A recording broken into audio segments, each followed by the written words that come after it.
హైదరాబాద్కు కూతవేటు దూరంలో ఉండే గాజుల రామారం పైన పెద్దల కన్ను పడిందన్న దానిపైన చర్చిస్తున్నాం. మనకు అందుబాటులో ఉన్నారు కాంగ్రెస్ నాయకులు లింగం యాదవ్ గారు. లింగం యాదవ్ గారు, అధికార పార్టీ నేతలకు ఊడిగం చేస్తున్న హైడ్రా ఓ నేత బతుకమ్మ కుంటను కబ్జా చేశారని, ఆ నేత నుంచి బతుకమ్మ కుంటను స్వాధీనం చేసుకున్న హైడ్రా అధికార పార్టీకి చెందిన ఎమ్మెల్యే గాంధీ చేసిన కబ్జాపై ఎందుకు చర్యలు తీసుకోవడం లేదు? అక్కడొక న్యాయం ఇక్కడొక న్యాయమా? హైడ్రా తీరుపైన విమర్శలు వెలువెత్తుతున్నాయి. మీరేం చెప్తారు లింగం యాదవ్ గారు? గుడ్ ఈవినింగ్ అండి. ముందుగా మీకు రాజనీతి ప్రేక్షకులకు, పెద్దలు, కోపానిస్టులందరికీ వెరీ గుడ్ ఈవినింగ్.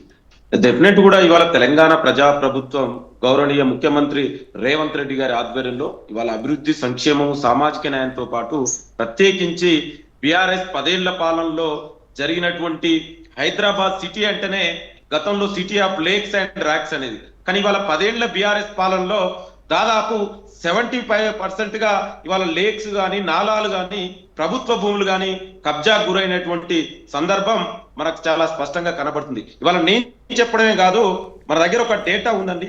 కేంద్ర జలశక్తి మినిస్టర్ ఒక డేటా రిలీజ్ చేసింది. దాదాపు 600 లేక్స్ అంటే 2014లో బీఆర్ఎస్ గవర్నమెంట్ అధికారంలోకి వచ్చిన తర్వాత 600 లేక్స్ హైదరాబాద్ సిటీలో ఉంటే వాళ్ళ అధికారం పోయే నాటికి దాదాపు 360 లేక్స్ ని ఇవాళ బీఆర్ఎస్ వాళ్ళ అనుచరులు, వాళ్ళ కబ్జాదారులకు అండగా ఆ లేక్స్ అన్నిటి కూడా కబ్జా గురైనవి. అదే విధంగా ఇవాళ ప్రజాప్రభుత్వం వచ్చిన తర్వాత ఇవాళ 75% గా ఇవాళ లేక్స్ అన్నిటిని కూడా మళ్ళా ఎవరైతే కబ్జా రాయిల నుంచి ఇవాళ ప్రభుత్వం స్వాధీనం చేసుకోవడం జరిగింది. అదే విధంగా నాలాలు కూడా ఇవాళ ప్రభుత్వం ఆనాడు కేసీఆర్ ప్రభుత్వంలో బీఆర్ఎస్, మరి ఆనాడు కేటీఆర్ మున్సిపల్ శాఖ మంత్రి ఉండు, మరి ఎందుకు ఆనాడు కబ్జా రాయిల నుంచి ఎందుకు ప్రభుత్వ భూములని, నాలాలని కాపాడలేదండి? ఇవాళ వాళ్ళ అసమర్థత వల్ల కేటీఆర్ ఇవాళ కబ్జా రాయిలకు అండగా ఉండడం వల్ల ఇవాళ తెలంగాణ ప్రత్యేకించి హైదరాబాద్ లో ప్రభుత్వ భూములన్నింటినీ కూడా ఇవాళ కబ్జా వాళ్ళ చేతిలోకి పోయినాయి. ఇవాళ ప్రజాప్రభుత్వం ముఖ్యమంత్రి రేవంత్ రెడ్డి గారి ఆధ్వర్యంలో ఇవాళ హైడ్రాని వ్యవస్థను ఏర్పాటు చేసి ఇవాళ చెరువులని, అదే విధంగా నాలాలని, ప్రభుత్వ భూములని మళ్ళా తిరిగి స్వాధీనం చేసుకోవాలి. ఇవాళ హైదరాబాద్ ఒక గ్లోబల్ సిటీగా ఎదుగుతుంది. ఇవాళ ప్రపంచానికి హైదరాబాద్ క్యాపిటల్ గా ఇవాళ పెట్టుబడుల నగరంగా ఎదుగుతుంది. మరి ఇట్లాంటి సందర్భంలో ఇవాళ మనం చూస్తున్నాం, హైదరాబాద్ లో ఒక చిన్న వర్షం వచ్చినా కూడా ఇవాళ ఏ విధంగా ఇండ్లకు, కాలనీలకు నీళ్లు వస్తున్నాయో. ఈ సమస్య ఉండొద్దంటే ఇవాళ ప్రభుత్వ భూములని, చెరువులని, ఇవాళ నాలాలని రక్షించుకోవాల్సిన అవసరం ఉందనే ఉద్దేశంతో ఇవాళ ముఖ్యమంత్రి రేవంత్ రెడ్డి గారు ఒక గొప్ప నిర్ణయం తీసుకురు ఇవాళ. ఎందుకంటే ప్రపంచ వ్యాప్తంగా చూడండి ఇవాళ పర్యావరణం ఏ విధంగా దెబ్బతింటే ఇవాళ ఏ విధంగా ఇవాళ నేచర్ మన మీద కన్నెర్ర చేస్తుందో ఇవాళ చూస్తున్నాం. మనం చిన్న చిన్న వరదలు వస్తుంటే ఇవాళ హిమాచల్ లాంటి స్టేట్లలో ఏమైతుందో. సో దాని నుంచి రక్షించుకోవాలి, మన సిటీని మనం భవిష్యత్ తరాలకు కూడా ఇవాళ అందించాలని ఒక గొప్ప సంకల్పంతో ఇవాళ ప్రజాప్రభుత్వం ముఖ్యమంత్రి రేవంత్ రెడ్డి గారు ముందుకెళ్తుంటే ఇవాళ కేటీఆర్ ఏం మాట్లాడుతుండండి? ఇవాళ నీ అసమర్థత వల్లనే కదా ఈ ప్రభుత్వ భూములు, చెరువులు కబ్జా గురైనప్పుడు మరి ఆనాడు నువ్వు మున్సిపల్ శాఖ మంత్రి ఉండి ఏం చేసినావయ్యా? ఏం వెలగబెట్టినవయ్యా? నువ్వు ఆనాడు కబ్జా రాయిలకు అండగా ఉన్నది అంటే ఇవాళ ప్రభుత్వం తిరిగి స్వాధీనం చేసుకోవడం తప్ప చెప్పాలండి. మరి ఇవాళ అంటే నాలాలు, ప్రభుత్వ భూములు ఇట్లనే ప్రవేశపడటం కానిద్దామా? ఏ ప్రభుత్వం స్వాధీనం చేసుకోవద్దా? నీకు వచ్చే నష్టమైంది? ఒక మున్సిపల్ శాఖ మంత్రిగా ఉండి నువ్వు 111 జీవోని అతిక్రమించి ఆనాడు నువ్వు ఆ విధంగా ఫామ్ హౌస్ ఎట్లా కట్టుకున్నావండి? అంటే కనీసం సోయి లేకుండా ప్రభుత్వ భూములకు, కబ్జాదారులకు అండగా ఉన్నటువంటి కేటీఆర్ ఇవాళ ఏదో మొసలి కన్నీరు కాడుతుండు. మాకు కన్సర్న్ ఉంది. నిజంగా పేద వ్యక్తులు ఎవరైనా ఈ ఇండ్లు కూలిపో తెలిసో తెలియకో ఇండ్లు కట్టుకుంటే డెఫినెట్ కూడా వాళ్ళ కాంపెన్సేషన్ ఇస్తాం. ఫేర్ కాంపెన్సేషన్ ఏ విధంగా ఇవ్వాలి? R&R కాంపెన్సేషన్ ఇవ్వాలా? అదే విధంగా ఇంద్రమ్మ ఇండ్లు వల్ల మా ప్రభుత్వానికి కన్సర్న్ ఉంది. మా ప్రభుత్వం పేదల గురించి ఆలోచిస్తుంది. ఇవాళ కేటీఆర్కి ఏం తెలుసండి పేదల గురించి? 10 ఏళ్లలో ఏనాడైనా పేదలు గుర్తొచ్చిరా? 10 ఏళ్లలో మరి ఇవాళ ఈయనకి ఇంత సోయి ఉంటే మరి ఆనాడు మంత్రి ఉన్నప్పుడు ఎందుకు తిరగలేదు? ఎందుకు ఒక్క చెరువుని మీరు కబ్జాకారుల నుంచి రక్షించలేదు? ఇవాళ మేము రక్షించినాం. మేము చెప్పడం కేంద్ర జలశక్తి సంఘం చెప్పింది. లింగం యాదవ్ గారు, ఇక్కడ చర్చ ఏంటంటే గాజుల రామారంలోని 307 సర్వే నెంబర్లో 1000 కోట్ల ఎకరాల భూమిని గాంధీ దోచుకున్నాడు, గాంధీ పైన చర్యలేవి అని.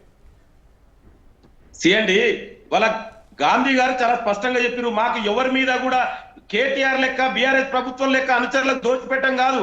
ఇదే మరి ఇవాళ ప్రభుత్వం డెఫినెట్ కూడా ఎక్కడైనా అక్రమాలు జరిగితే హైడ్రా ముందుకెళ్తుంది. ప్రభుత్వం ఎవరిని ఉపేక్షించదు.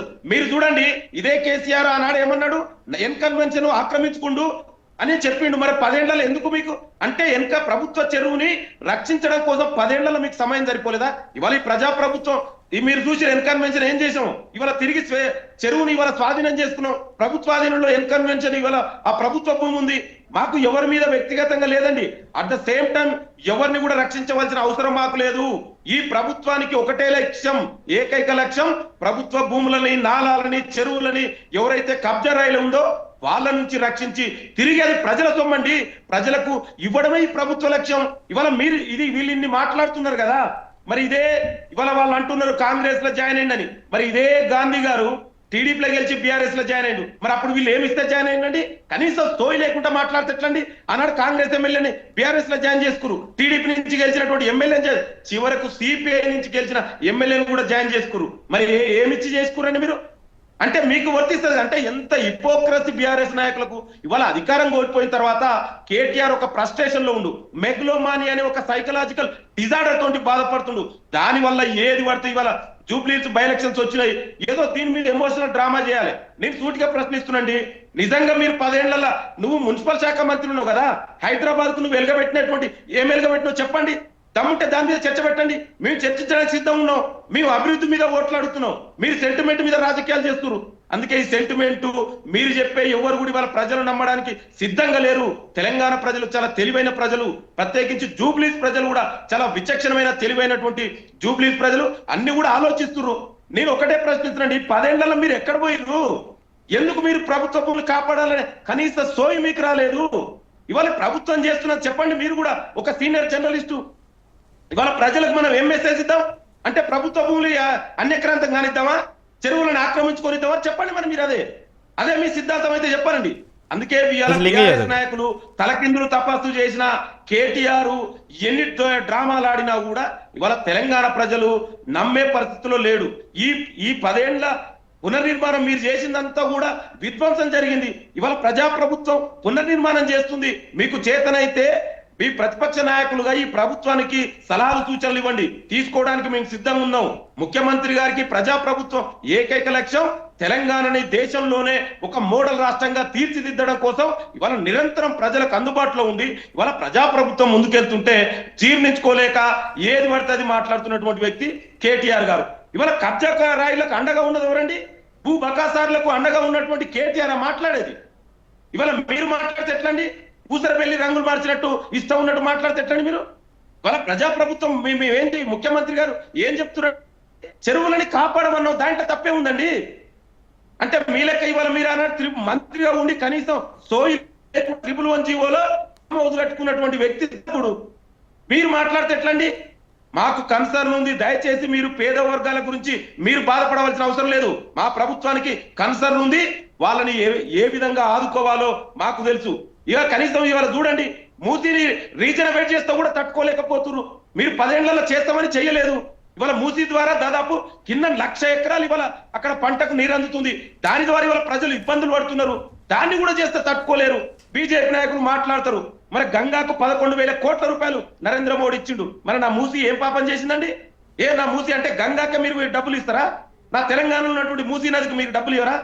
అంటే మీరు సబర్మతి నదిని రీజనరేట్ చేసుకోవచ్చు గుజరాత్ లో, మన మూసీ నది రీజనరేట్ చేస్తే దాని మీద మీరు ఏది పడుతుంది? అందుకే ఇవన్నీ కూడా ప్రజలు గమనిస్తున్నారు. ఇవాళ బీజేపీ గాని బీఆర్ఎస్ గాని రెండు కూడా కలుపుకొని ఏదో ప్రభుత్వం మీద, ముఖ్యమంత్రి మీద ఇష్టం ఉన్నట్టు మాట్లాడితే ఇవాళ ఇక్కడ ఊరుకోవడానికి ఎవరు లేరండి. తెలంగాణ ప్రజలు చాలా చైతన్యవంతమైన ప్రజలు, అన్ని ఆలోచిస్తున్నారు. మీరు ఎన్ని డ్రామాలు ఆడినా కూడా ఇవాళ కేటీఆర్ పీపీటీ గుర్తొచ్చింది. మరి 10 ఏళ్లలో ఎన్ని పీపీటీ వచ్చిందండి? ఎన్ని చెరువులు కబ్జా గురైన ఒక్కనాడైనా మీరు చూపెట్టండి. I can challenge you. 10 ఏళ్లలో ఒక్క పీపీటీ ఇచ్చిండా? ఎన్ని చెరువులు కబ్జా గురైన మాట్లాడిండా? ఇవన్నీ లేకుండా ఇవాళ ఏదో దొంగ డ్రామాల పేరు మీద ఈ ఓట్ల కోసం ఇవన్నీ చేస్తే ఎవరు నమ్మే పరిస్థితుల్లో లేరు. ఇవాళ చాలా తెలంగాణ ప్రజా ప్రభుత్వం మాకు ఇవాళ, ఎందుకంటే ఇవాళ మీరు చూడండి ప్రపంచం మొత్తం కూడా ఇవాళ హైదరాబాద్ వైపు చూస్తుంది. ఇట్లాంటి టైంలో మన యొక్క సిటీ అంటే లేక్స్ అండ్ రాక్స్ ని కాపాడుకోవాలి. ప్రభుత్వ భూములు మన భవిష్యత్ తరాలండి. సస్టైనబుల్ డెవలప్మెంట్ ఇవాళ ఇప్పుడున్నట్టే కాదు, రేపు భవిష్యత్ తరాలకు కూడా మన నగరాన్ని అందించాలి కదా. ఆ ఉద్దేశంతో ముఖ్యమంత్రి గారు లింగయ్య యాదవ్ గారు మళ్ళీ మీకు అవకాశం కల్పిస్తాను. మీకు చేతనే ఒకటే అండి, మీకు చేతనైతే ఇవి ఎట్లా కేసీఆర్ రాడు. ఎందుకంటే 10 ఏళ్ళు చేసిన అవినీతి వల్ల ముఖం చూపించుకోలేక ఇవాళ ఫామ్ హౌస్ లో దాక్కున్నటువంటి వ్యక్తి కేసీఆర్.